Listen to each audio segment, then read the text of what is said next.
1600년경에 바벨론에 포로되어 왔던 에스겔 선지자가 하나님께서 허락하신 이상 가운데서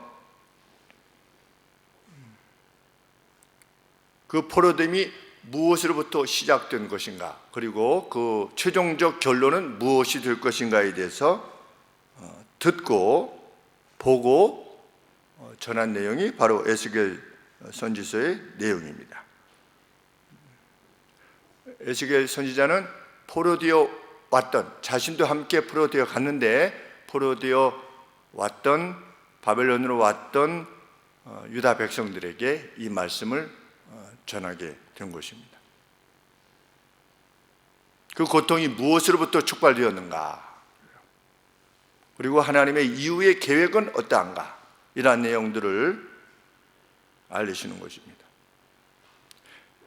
오늘 11장의 내용은 에스겔이 몸은 바벨론에 있으나 이상 가운데 예루살렘 전을 향하여 가서 그 성 안에서 일어나는 일들에 대해서 보고 듣게 된 내용을 지금 기록으로 남겨둔 겁니다. 1절에 보시면 주의 영에 이끌려, 우리 주의 영이라 그러면 스피릿, 대문자 스피릿, 주의 영, 성령에 이끌려 여호와의 전, 예루살렘에 있던 하나님의 전 그 동문에 이르게 됩니다. 그리고 거기서 그 내용들을 보게 되는 겁니다.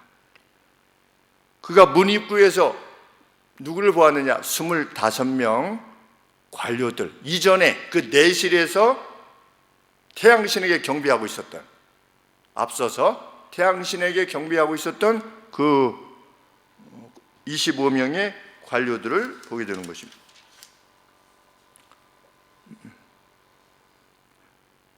그들 가운데는 에스겔 선지자가 이미 포로되어 가기 전에 이미 익숙해져 있었던 인물들도 있었습니다. 그래서 그들의 이름을 이렇게 기록해 놓습니다. 그들 중에 누가 있었느냐?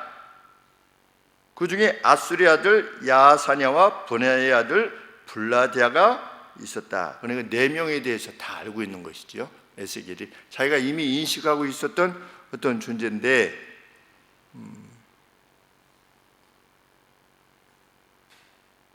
아수리의 아들 그랬는데, 아수리의 뜻이 뭐냐면 헬퍼입니다. 헬퍼, 돕는 자다, 이런 뜻이고, 그 아들이 야사냐인데 여호와께서 들으신다라고 하는 뜻입니다. 이름들이 아주 좋습니다.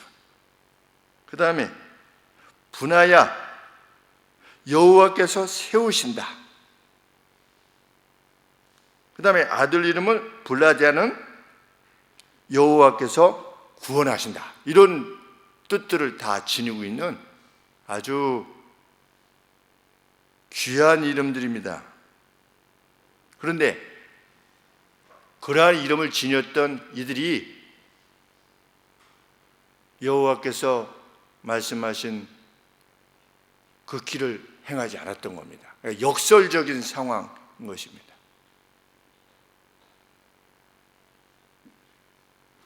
하나님의 말씀에 의하면 그들은 백성들을 거짓으로 이끄는 자들이었다. 파멸로 이끄는 자들이었다. 그런데 그들에 대한 언급을 하나님께서 행하신 뒤에 우리 13절에 보시면, 이에 내가 예언할 때에 브나야의 아들 블랴다가 죽기로.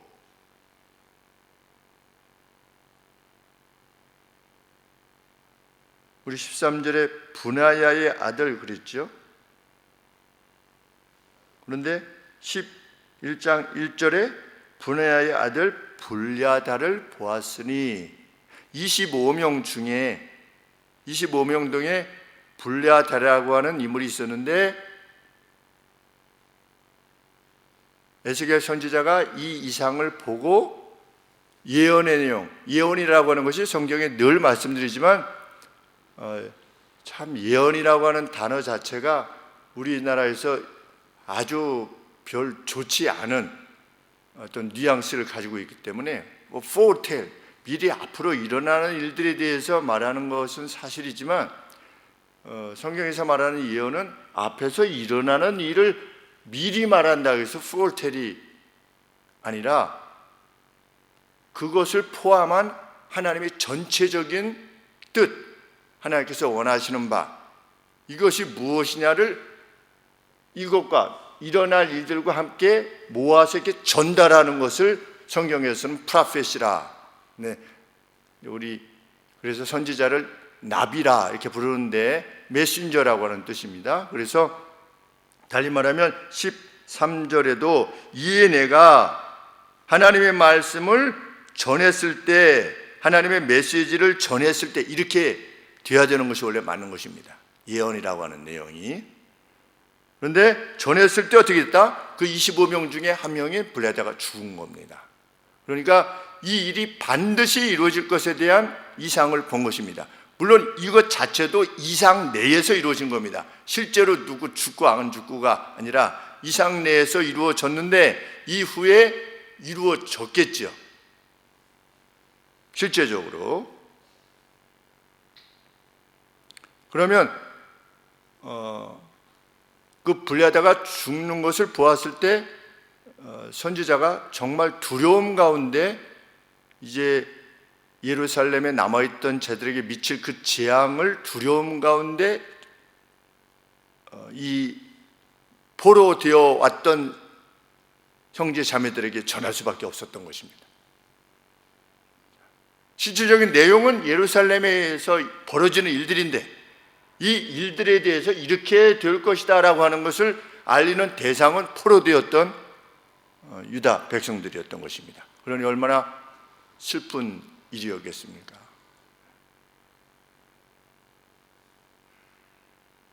하나님께서 그들을 어떻게 상대하실 것인가에 대해서 에스겔 선지자가 듣게 됩니다. 2절에 보시면 하나님이 그들을 정의하시는데 그 25명은 누구다? 그들은 죄악을 고안하고 죄악을 디바이스하고 고안하고 예루살렘 성에 악한 조언을 주는 자들이다. 하나님께서는 예레미야 선지자를 통해서 뭐라고 말씀하셨습니까? 바벨론으로 포로되어 가라 그렇게 말씀하셨는데 이 관원들은 그럴 리가 없다 라고 하면서 이스라엘 백성들이 회개해야만 되는 내용들에 대해서 개의치 않을 수 있도록 그렇게 어떤 일들에 대해서 면죄부도 주고 그 정도는 괜찮아요 라고 함으로 이스라엘 백성들을 악한 방향으로 이끌었던 자다 이렇게 2절에서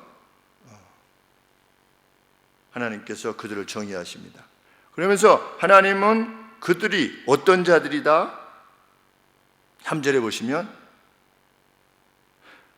그들은 이렇게 말하는 자들이다. 집 건축할 때가 가깝지 아니하다.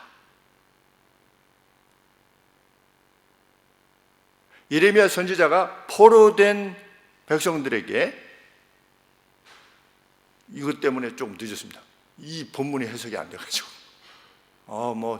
정말 어렵게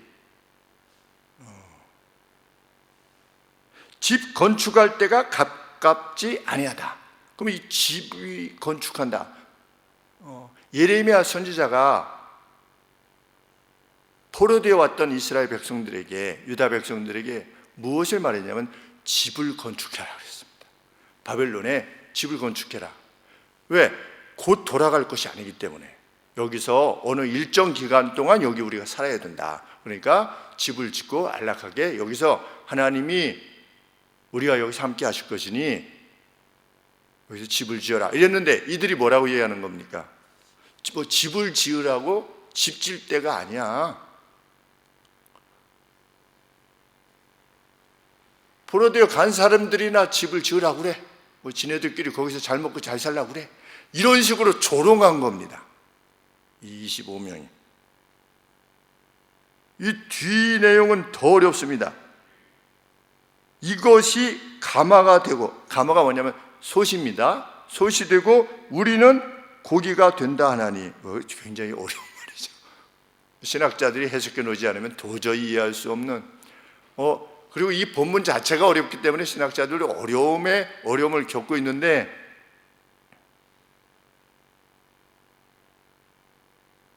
고기를 솥 안에 넣는 겁니다. 그럼 이제 쉽게 얘기하면 불을 떼는데 이 솥 안에 있는 고기는 타지 않는다는 거죠. 그래서 좀 어려웠습니다. 왜냐하면 솥 안에 있는 고기, 그러면 밖에 불이 있으면 솥 안에 있는 고기도 이게 적어도 끓어지지 않겠습니까? 이게 보일링 되지 않겠습니까? 이런 생각 때문에 이것을 보는데, 이 사람들이 이 말을 할 때는 어떤 생각을 하냐면, 이 예루살렘 성이 마치 솥과 같이 그 안에 있는 우리를 불타는 데서부터 건져줄 것이다, 이런 뜻으로 사용한 겁니다. 우리는 솥 안에 있기 때문에 이 안에 있는 우리가 외부로부터, 바벨론으로부터 공격이 들어와도 우리는 멸망하지 않을 것이다, 이렇게 예레미야 선지자를 통해서 하나님께서 말씀하신 바를 조롱한 겁니다. 우리는 이 성읍은, 예루살렘 성읍은 솥이 되고 우리는 고기가 된다 하나니, 하나님께서 화가 나신 겁니다.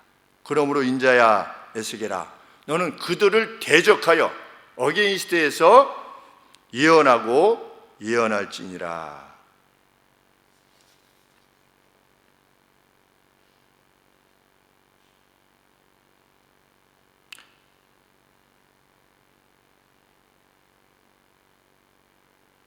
하나님께서는 실상에 대해서 언급하십니다. 맞다, 너네들 말이 맞다. 그 25명이 하는 말이 어떤 차원에서 맞다? 6절 말씀에 너희가 이 성읍에서 많이 살육하여 그 시체로 거리에 채웠도다. 성읍은 여전히 성이지요, 솥이지요. 근데 그 안에 고기, 그 시체, 맞다. 그런 차원에서 맞다.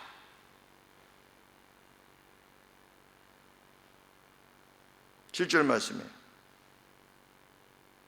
나 주 여호와가 말하노라. 이 성읍 중에서 너희가 살육한 시체는 그 고기요, 이 성읍은 그 가마 맞다. 너희들 말이 맞다. 너희가 생각하는 안전한 그런 차원에서가 아니라 너희는 어떻게 될 것이다? 그 가운데서 끌려 나올 것이다.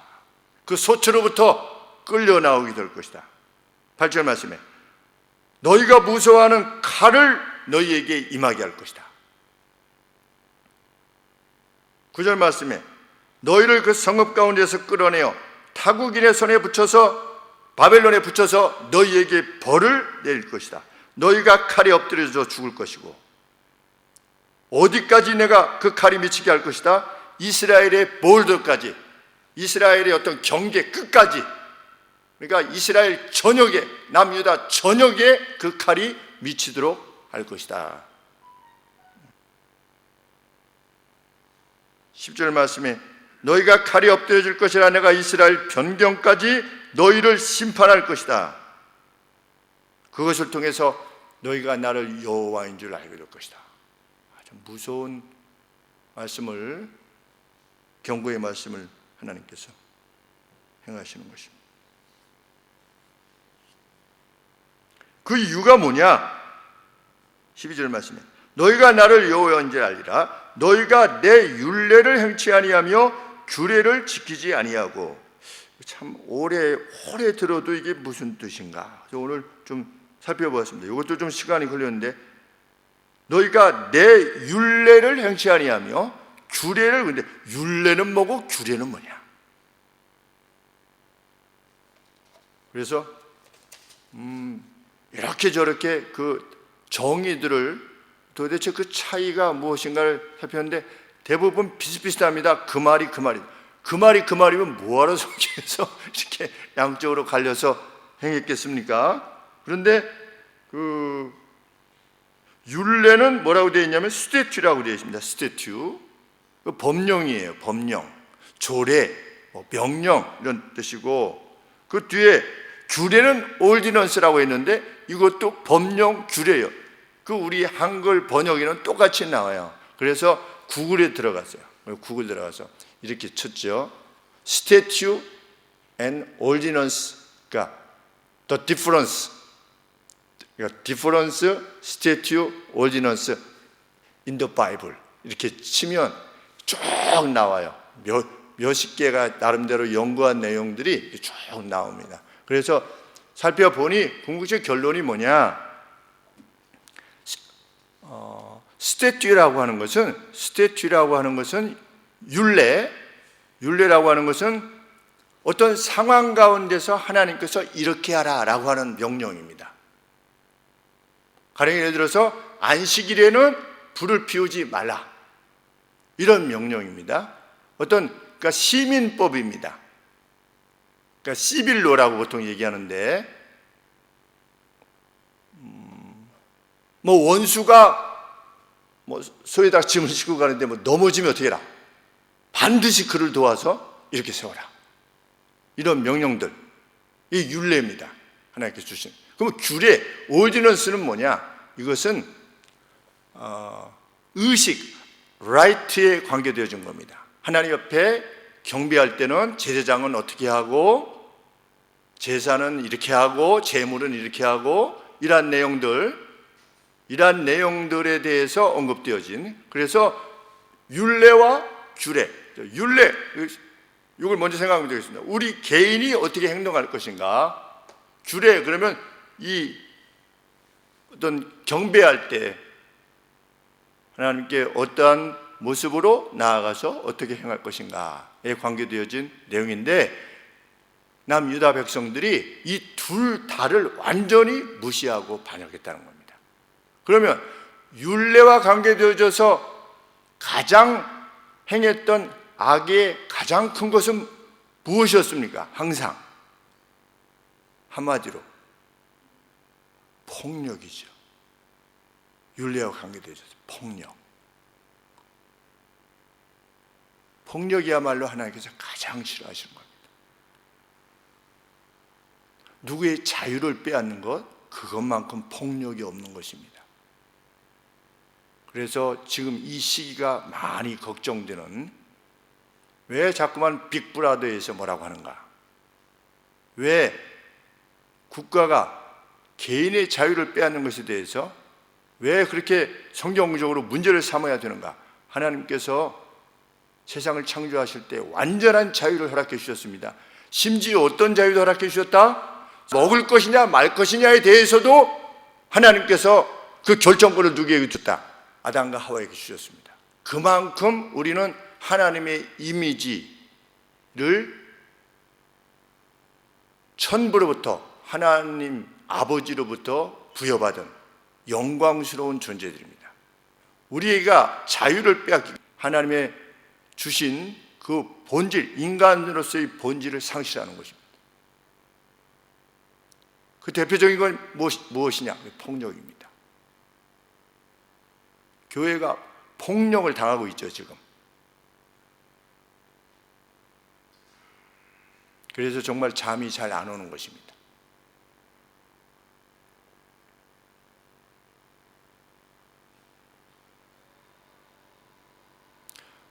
교회 밖에서뿐만 아니라 교회 내적으로도 성경 말씀이 우리 삶에 있어서 절대 진리일 수 없다라고 가르치는 자들이 교회 내에 점점 목사 이름으로 많아지고 있는 겁니다. 대표적인 것이 동성애죠. 차별금지법, 제가 말씀드리지 않았습니까? 차별금지법을 주창하는 자에게 표를 던지는 것은 죄악이다. 하나님께서 명백하게 성경 말씀의 진리대로 이것을 행하는 자는 하나님께서 가증스럽게 여기는 것이다 라고 말하는 것이 법적으로 잡혀가게 된다. 그리고 이번에 정의당에서 제안한 법안의 제일 큰 문제는 무엇이냐면, 어느 교회가 가령 학교를 세웠어요.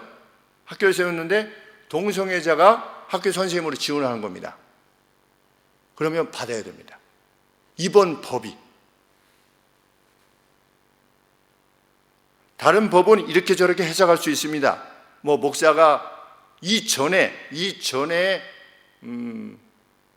민주당이 53명이 예전에 제안했던 어떤 그 차별금지법에 의하면 목사가 설교를 했을 때 잡혀갈 수도 있는 거죠. 잡혀갈 수도 있는 것에 반해서 이번에 정의당이 제안한 것은, 분명한 것은 기독교 단체, 무슨 한교총 같은데, 가령 이럴 때면 한교총 같은데 우리 교단에 속해 있는, 그런데 어떤 사무원을 뽑는 겁니다. 근데 사무원을 뽑는데 나는 동성애자요 이렇게 밝혀도 당신은 동성애자이기 때문에 기독교랑 안 맞서, 이렇게 할 수가 없는 거예요, 법적으로.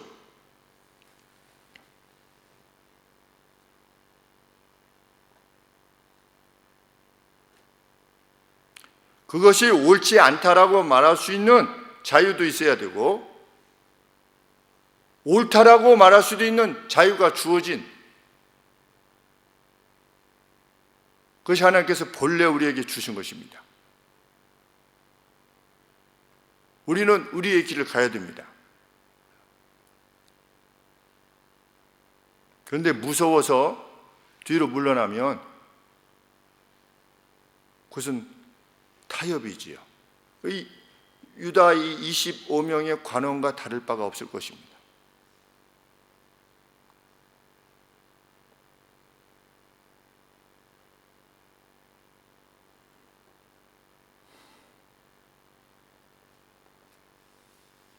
이 말씀이 끝나고 나서 13절에 이에 내가 예언할 때에 분하의 아들 블레하다가 죽기로 내가 엎드려 큰 소리로 부르짖어 가로되 오호라 주 여호와여 이스라엘의 남은 자를 다 멸절하시나이까 하니라. 선지자가 머리를 파묻은 채로 큰 소리로 울면서 아브라함처럼 호소하는 것입니다. 하나님, 이렇게 되면 다 죽지 않겠습니까? 그러자 하나님께서 25명의 관원들의 악뿐만 아니라 그들에 의해서 기만당하였던 이스라엘 온 집의 악에 대해서 밝히십니다. 그들은 누구다? 15절 말씀에 인자야 예루살렘 거민들이, 예루살렘에 샀던 아직 포로되어 오지 않았던 남은 자들이, 거민들이 뭐라고 말한다? 너희 형제, 곧 너희 형제와 친족과 이스라엘 온 족속을, 포로되어 왔던 이들이지요, 에스겔과 함께. 이들에 대해서 남아있던 예루살렘과 유다 백성들이 뭐라고 말하느냐? 너희는 여호와께서 멀리 떠나라. 너희 가 이렇게. 여기 이제 예레미야 선지자의 말을 듣고 이 내용을 보면 우리가 무엇을 알 수 있습니까? 바벨론이 공격해 왔을 때 이스라엘 백성들 가운데, 유다 백성들 가운데 예레미야 선지자의 말을 듣고 바벨론으로 향해서 갔던 무리들이 있다는 것을 알게 됩니다. 그냥 막 끌려가고 뭐 이런 차원이 아니라 만 몇천 명이 끌려가지 않았습니까? 그 수장들, 좀 사회적 지위가 있는 사람들을 끌어갔더라라고 하는 이 내용들 중에는 어떤 이들이 있는 겁니까? 하나님의 말씀에 의거하여서 간 이들이 있는 겁니다. 그 부분이 바벨론이 와가지고 끌어간 이들과 또 하나님의 뜻을 좇아서 가고자 했던, 자의적으로 가고자 했던 이들의 퍼센테이지가 어떻게 되는지 우리는 알 수 없지만, 이들을 가도록 허락하셨던 이유가 무엇입니까? 606년에, 주전 606년에 다니엘과 세 친구가 끌려갔습니다. 끌려갔는데 우리가 이 말씀에 비춰보면 다니엘과 이 세 친구들이 그냥 뭐 이렇게 포로되어서 끌려간 것이 아니고 어떻게 된 것입니까? 포로되어 간 것은 맞는데 이 다니엘이 이 정도로 하나님을 섬길 수 있었다면 예레미야 선지자, 에스겔 선지자, 이런 선지자들의 그 말을 가슴에 받은 채로 바벨론으로 간 것이라는 것을 알게 됩니다. 하나님께서 왜 그 많은 사람들을 이끌어 가셨습니까? 남은 유다의 죄악을 갚으시는 동안 70년 동안 이쪽에서 하나님께서 이들을 연단시키시고 새롭게 하셔서 나중에 다시금 예루살렘과 유다에 심으시려고 하나님께서 하나님의 섭리 가운데 그들을 데리고 가셨던 것이죠. 그것을 어떻게 이해할 수 있겠습니까? 우리 인간이.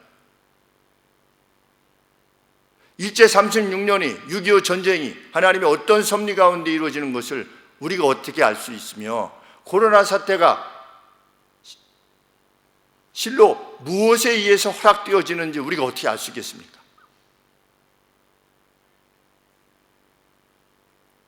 알 수 없게 하나님께서는 어떻게 하시는 겁니까? 야, 내가 섭리대로 행하고 있으니까 너는 그냥 해. 이게 아니고 어떻게 하시는 겁니까? 에스겔 선지자나 예레미야 선지자나 이사야 선지자나 이런 선지자들을 통해서 계속 하나님의 뜻을 계시해 주시는 거죠. 드러내 주시고 알려주시는 겁니다. 이런 사태가 있는 것은 나의 섭리가 이런 것이라고 하는 것을 계속 밝혀주시는 거지요. 그래서 우리는 몰라서요 이렇게 하지 않도록, 하나님은 숨어서 행하시는 분이 아니라 하나님께서는 일일이 다 알려주실 수는 없으나 큰 틀에 있어서 언제나 먼저 알려주시고 행하시는 분이시다. 그래야만 공평하지 않습니까? 알려주시고 듣지 않았다, 그거는 그 자신의 책임이지만 알려주시지도 않고서 어떻게 할 것이냐.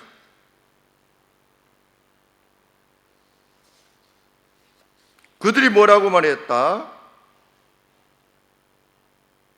15절에 이스라엘 온 족속을 향하여 이르기를 너희는 여호와에게서 멀리 떠나라. 이제 니네들은 갔으니까 이 땅은 우리에게 주어 기업이 되게 하신 것이라 하였나니. 이거 조롱입니다. 니네들 가고 나면 우리 땅 많아지겠네. 너희들 땅 우리가 뭐 가지지 뭐. 이런 조롱이 어디 있습니까?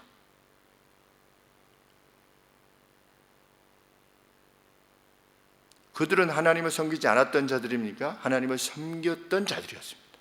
섬긴다고 말했고 행동했고, 그들도 계속 제사를 지냈고, 부정을 타지 않기 위해서 뭐 발을 씻었는지 아직까지는 잘 모르겠지만 그렇게 행했던 자들입니다. 오늘로 치면 교회 다니는 자들이었습니다.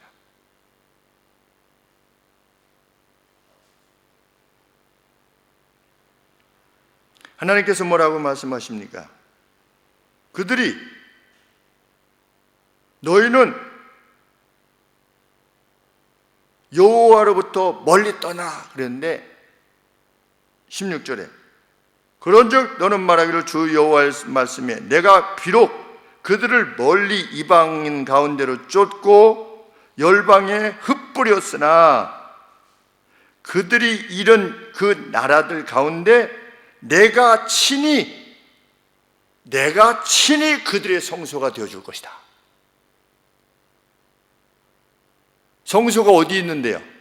예루살렘에 있는데, 예루살렘에 있던 사람들은 너희는 성소를 떠나니까 여호와께로부터 떠나라 했지만 예루살렘 성소에 하나님이 안 계신다는 겁니다. 하나님은 오히려 어디 계시느냐? 그 열방에 흩었던 그 이스라엘 백성들에게 하나님 자신이 성소가 되어 주셔서 하나님의 영광이 그들 가운데 있게 될 것이다. 이렇게 지금 약속하시는 것입니다. 하나님의 뜻이 집행되지 않는 교회는 하나님의 영광이 떠난 교회인 것입니다. 거기는 아무런 능력도 없고 아무런 거룩도 없는 것입니다. 하나님의 뜻을 집행하지 않는 개인에게서 하나님의 영광은 떠나는 것입니다. 그러나 다니엘과 세 친구들처럼 그곳에서 하나님의 뜻대로 행하고자 했던 이들 위에 하나님이 친히 하나님의 성소가 되어 주셔서 불 가운데 들어갔을 때에도 하나님이 그들을 지키셨고, 사자굴 가운데 던져줬을 때도 하나님께서 그들을 지키셨던 겁니다. 그래서 불 속에 들어갔을 때, 다니엘이 불 속에 들어갔을 때 3명을 넣었는데, 친구들을 넣었는데 그 안에 몇 명이 있었습니까? 4명이 있었다. 내가 그들의 성소가 되어줄 것이다. 우리는 이 믿음을 지니며 사는 사람들입니다. 세상을 두려워하며 행하는, 어떻게 하면 내가 죽을까? 내가 뭐 병들까? 내가 뭐 치매 들지 않을까? 내 나중에 노년은 어떻게 먹고 살까? 이런 거를 걱정하며 사는 이들이 아니고, 내가 어디 곳에 가든지 일용직을 가령 내가 나갔다, 거기에 하나님이 친히 성소가 되셔서 우리를 이끄실 것이라고 믿고 행하는 사람들입니다. 거의 2000km가 되는 먼 길을 사로잡혀 갔다 할지라도 거기에 계시는 하나님을 믿고 하루 3번씩 문을 열고 창문을 열고 예루살렘 전을 향하여 하나님의 약속을 지키시옵소서, 70년 동안에 돌아오게 하신다고 하신 그 약속을 지켜주옵소서 라고 기도하는 사람이 하나님의 사람이고, 그에게 하나님이 역사하시는 것입니다.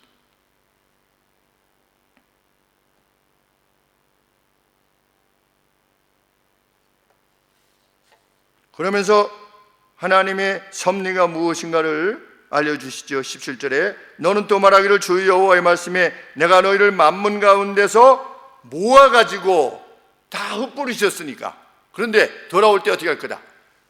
그 흩뿌린 민족들로부터 너희를 다시금 모아가지고, 이게 기적 아니겠습니까? 모아가지고 너희를 흩은 열방 가운데서 모아내고 이스라엘 땅으로 너희에게 주리라 하셨다 하라. 그래서 70년 만에 돌아온 거 아니겠습니까? 스룹바벨을 통해서, 느헤미야를 통해서, 에스라를 통해서 돌아왔습니다. 3차 귀환하지 않았습니까? 18절에 그들이 그리로 가서, 하나님의 섭리입니다. 그 가운데 모든 가증한 물건들, 하나님께서 혐오하시는 물건들, 가증한 것을 제하여 버릴지라. 그러니까 그 포로기 70년 동안이 무슨 시기가 될 것이다. 그들을 정결케 하는, 하나님의 뜻을 따라서 갔던 이들도 있고 포로되어 갔던 이들도 있을 텐데, 그들이 여하간에 70년 지나면서 어떻게 된 겁니까? 하나님이 가증히 여기시는 것들과 완전히 70년은 돼야지 절연되지 않겠습니까? 70년은 돼야지, 한 세대가 완전히 한 2세대 정도가 지나야만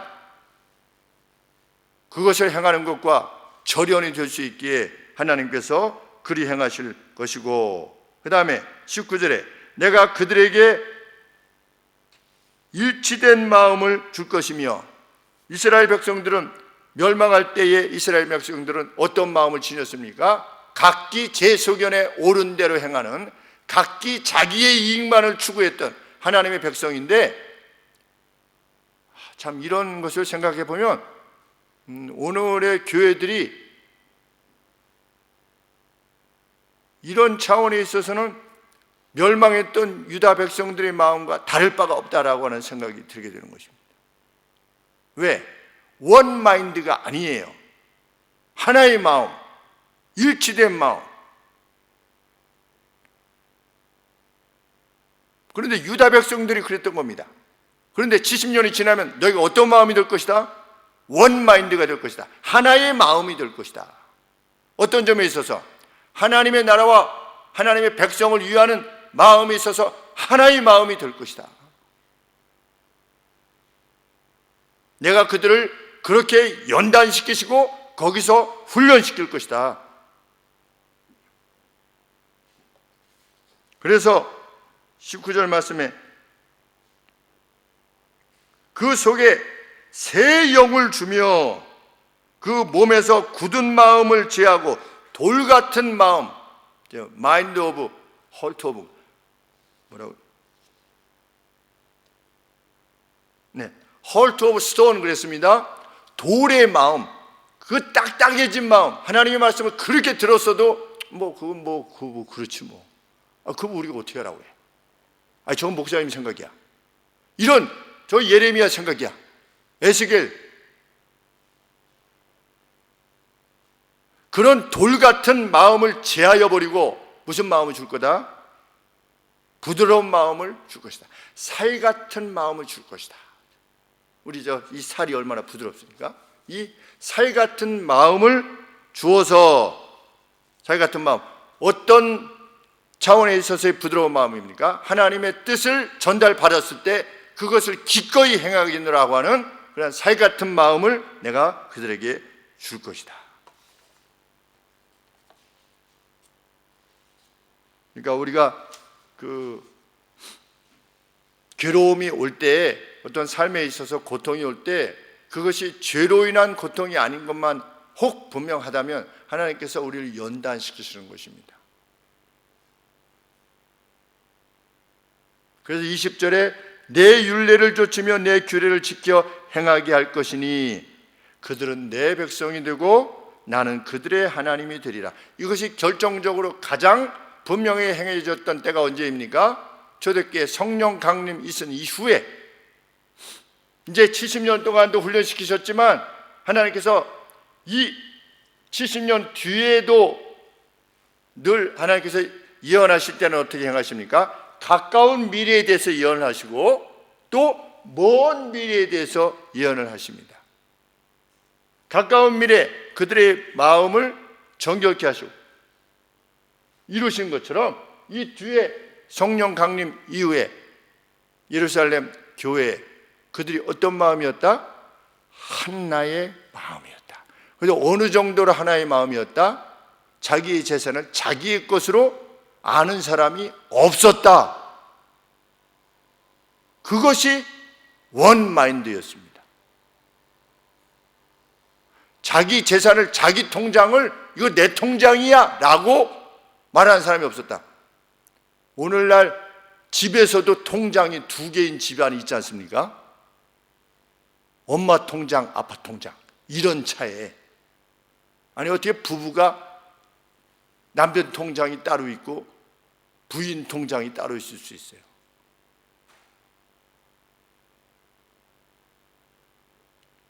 그래가지고 어떻게 해서 집을 팔게 됐는데 왜 내 집을 팔어?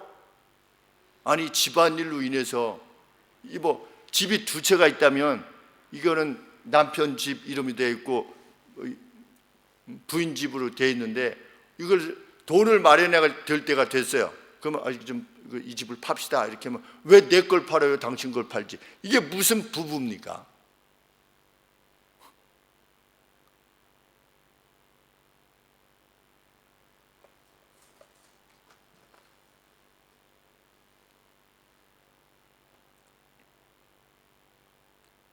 이번에 그만둔 사람에 대해서 그런 말이 있어서 할 말은 있지만 덕이 되지는 않은 것 같아서 그만두겠습니다. 많은 참 그런 자들이 나라를 이끌어가고 있다는 사실이 참 슬픈 이야기입니다. 자기 부부도 하나가 안 돼가지고 그런 자들이 나라의 통합을 위해서 마음을 하나로 묶을 수 있다라고 하는 것이,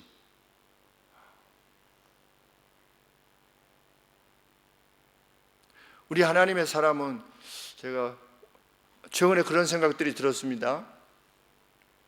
제가 페이스북에도 썼는데 미국에 있을 때 SBL 컨퍼런스라고 있는데 Society of Biblical Literature, 그러니까 성경 연구 사회, 어떤 소사이어티 해가지고 신학자들이 모이는 컨퍼런스가 1년에 한 번씩 열리는데 뉴올리언즈에서 열린대요. 그래가지고 근데 그게 열리면 그 밑에 이제 저는 거기에 박사 논문들 막 발표하고 방마다 그 밑에 큰 홀, 지하홀에 이제 책들을 세계적인 출판사들이 와가지고 이제 책을 파는, 근데 40% 세일, 왜냐하면 교수님들이 6천 명이 모이니까, 세계에서 모이니까 6천 명이 모이면 그거 하나 이렇게 팔리면 그 교수님이 보고서 좋다고 하면 주문을 많이 할 거 아니겠습니까? 그러니까 교수님들을 위해서 40% 세일, 어떤 거는 60% 세일 막 이렇게 해서, 그리고 책을 이렇게 갖다 놔요. 부스마다 한 120개 출판사가 오는데, 친구 교수가 지금 켈빈에 있는 연신 동기가 교수가 됐는데, 켈빈의 칼리지의 교수가 됐는데 그 친구가 거기 꼭 가야 된다고 그래가지고 이제 가봤더니 정말 그냥 그 10년 먹은 체중이 확 내려가는 이런 무수한 책들이 있어요. 정말 또 다시 가보고 싶어요. 물론 뭐 사온 것도 다 못 읽었지만. 그래가지고 이제 가서 뉴 올리언즈가 미국에서 가장 살인율이 높다고 그래가지고 그 켈빈에 있는 목사님들과 같이 가자고 했더니 아무도 안 갔어요. 그래서 저 혼자 이제 가가지고 밤에는 못 돌아다니고 무서우니까 호텔에만 있고 낮에는 조금 근처에 가서 하고 책 이제 사고 그래가지고 그런 식으로 해서 한 1,100권 정도 산 거죠. 책을 샀는데 이제 바로 뉴 올리언즈로 가는 것이 아니라 그랜드 레피드에서 뜨면 제가 잘 기억이 잘 안 나는데 덴버인가 어디에서 이렇게 이원을 해가지고 이렇게 그 뉴 올리언즈로 가는데 그 덴버인가에서 다음 이원하는 비행기를 타려고 이렇게 기다리고 있는데 무수한 사람들이 오가잖아요. 공항에 어디서 왔다가 다시 이쪽으로 가는 사람 또 일로 와서 이쪽으로 가는 사람 그 중앙 어떤 허브니까. 그런데 거기 앉아 있으면서 어떤 생각이 들었냐면 야 지금 보고 있는 사람들은 다시는 못 보겠구나 이런 생각이 들어요. 그러니까 얼마나 소중한지 몰라요. 그 얼굴들이 다시는 못 볼 사람들이 내 평생에 다시는 만나지 못할 사람들이구나. 그러니까 뭔가 이렇게 좀 짠하고 슬프고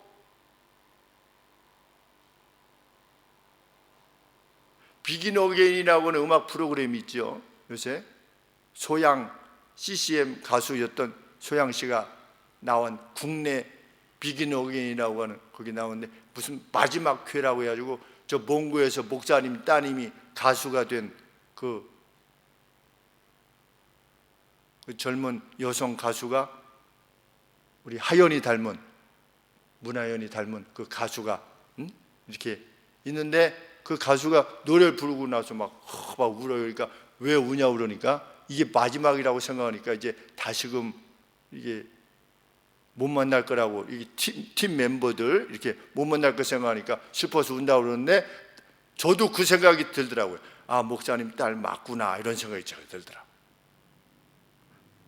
그 누구와의 만남도 소중히 여기는 그만큼 하나인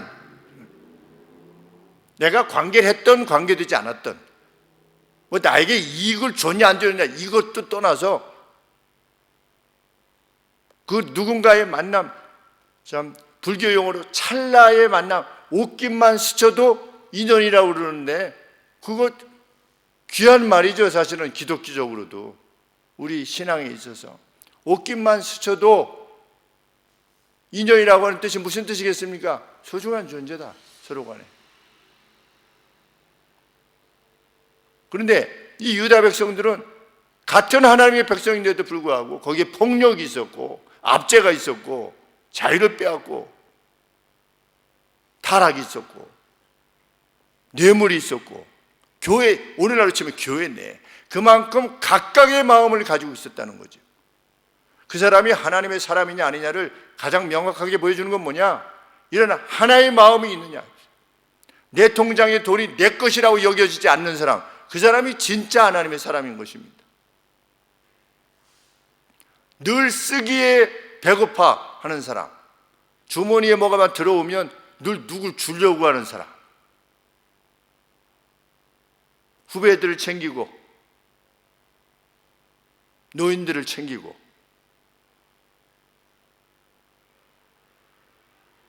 그런 마음으로 내가 만들어줄 것이다 70년 동안 그 다음에 돌아오게 할 것이다. 그런데 초대교회가 그것을 이루지 않았습니까? 자기의 재산, 집, 전, 밭 이런 것을 다 팔아서 사도들 앞에 놓았을 때 사도들이 그것을 같이 나누었다. 물론 완벽하지 않았다라고 거기 되어 있죠. 아나니아와 삽비라 경우처럼 그 아닌 사람들이 마치 그런 것처럼 하는 경우도 있었지만 성경은 하나의 마음이었다.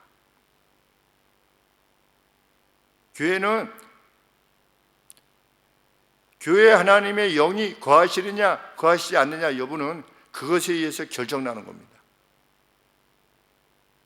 하나님의 역사가 그 교회에 있을 것이냐 여부는 그 교회가 몇만 명이냐 이거 중요한 게 아니고, 얼마나 많은 재원을 가지고 있느냐, 이것도 중요한 것도 아니고, 얼마나 명성 있는 사람들이 모여있느냐, 그것도 아니고, 그 교회가 정말 하나님의 뜻을 온전히 이해하고 그 뜻을 위해서 자기의 생명을 바치기까지 할 수 있느냐, 그것에 의해서 하나님께서 행하실 것입니다.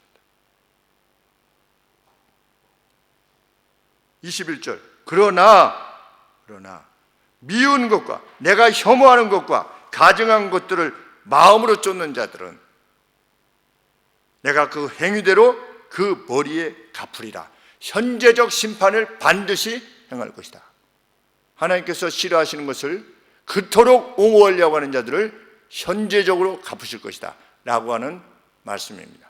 교회 내외적으로 하나님을 두려워하지 않고 행하는 자들에게 반드시 갚으실 것이다. 그 표가 무엇이다? 아까 분하야가 예언을 마치자마자 죽었다. 이렇게 말씀이 있은 뒤에 22절에 그룹들이 날개를 리프트업 드는 겁니다. 이제 날려고 천사들이 그룹들이 날개를 드는데 그 밑에 있던 바퀴 있었죠? 바퀴도 그 곁에 있었고 이스라엘 하나님의 영광이 그 천사들 위에 이렇게 맴돌고 계셨다. 그런데 24절에 주의 신이 나를 들어 하나님의 신의 이상 중에 데리고 23절에 여호와의 영광이 그렇게 덮인 여호와의 영광이 성읍 중으로부터 예루살렘 성으로부터 떠올라서 이제는 어디로 가는 겁니까? 성읍 동편산에 머물렀다. 여호와의 영광이 하나님의 성소로부터 떠난 겁니다.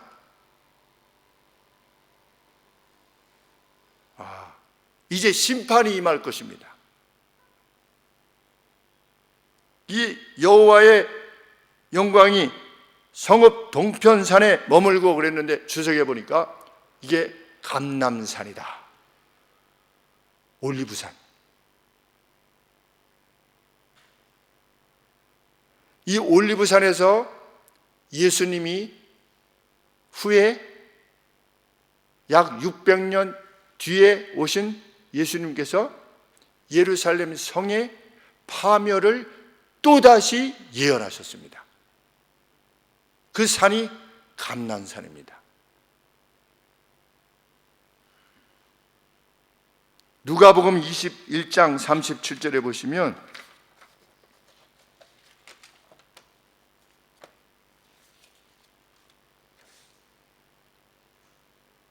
누가복음 21장 37절에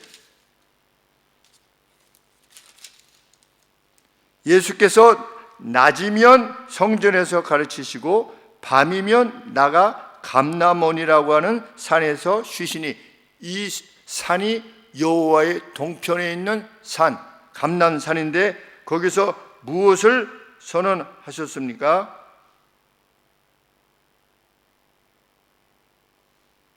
20절에 21장 20절에 너희가 예루살렘이 군대들에게 에워싸이는 것을 보거든 그 멸망이 가까운 줄로 알라. 뭐가? 예루살렘의 멸망이.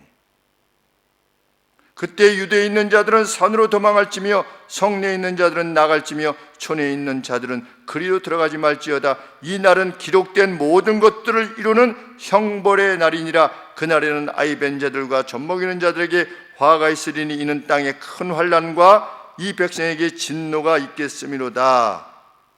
저희가 칼날에 죽임을 당하며 모든 이방에 사로잡혀 가겠고 예루살렘은 이방인의 때가 차기까지 이방인들에게 밟히리라. 여기까지가 무슨 예언이냐? AD 70년에 있었던 예루살렘의 멸망에 대해서 예수님이 예언하신 것입니다. 그리고 이후에 바로 무엇을 붙인 것입니까?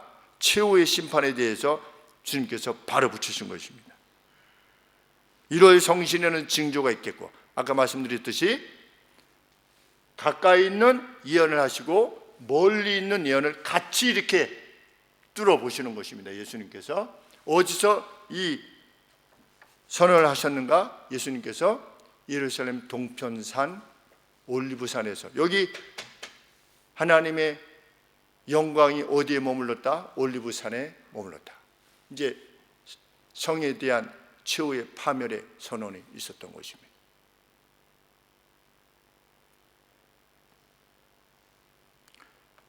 그리고 24절 25절에 보면 여기서 선지자의 이상이 끝이 났다. 우리는 무엇을 교훈받게 되는 것입니까? 거짓 관원들의 기만에 이끌릴 수 없어야만 된다. 그들은 거짓으로 기만했던 선지자들, 거짓 선지자들, 거짓 관원들에 의해서 위로를 받았을 것입니다.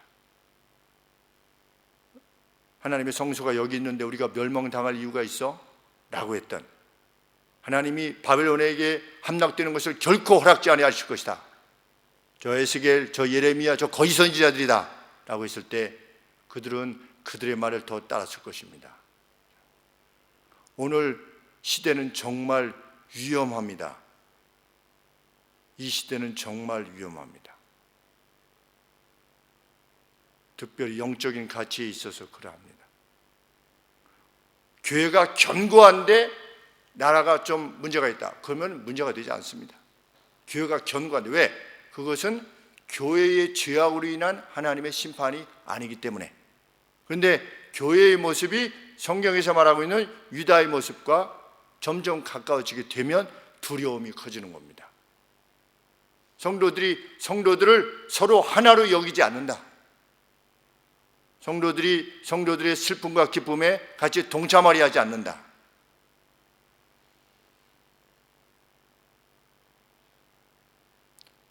같이 죽고 같이 살기를 결심하는 그런 것으로부터 겁쟁이같이 뒤로 물러선다. 유다와 다를 바가 없을 것입니다.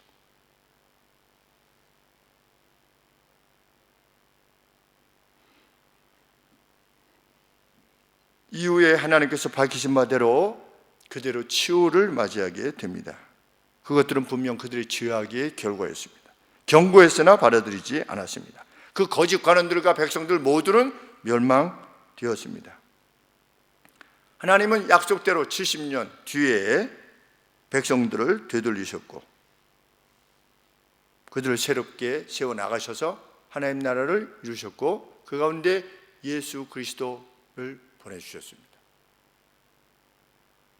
우리는 교회나 개인이 하나님을 떠나면 현재적 심판에 이르게 된다는 것 마음에 두어야 할 것입니다.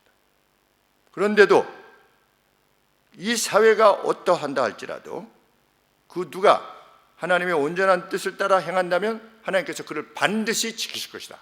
이것이 하나님의 약속입니다. 그 교회를 지키실 것이다.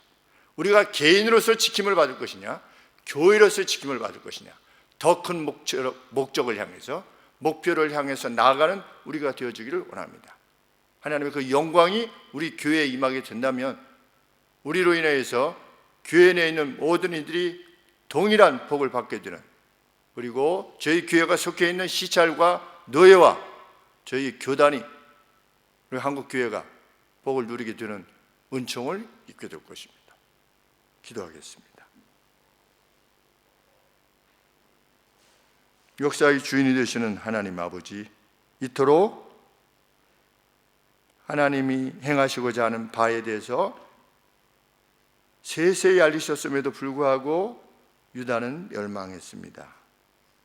하나님, 동일한 악 가운데 저희들이 거하지 아니하도록 도와주시옵소서. 하나님의 율례와 규례를 쫓아 행하는 저희가 되게 하여 주시옵소서.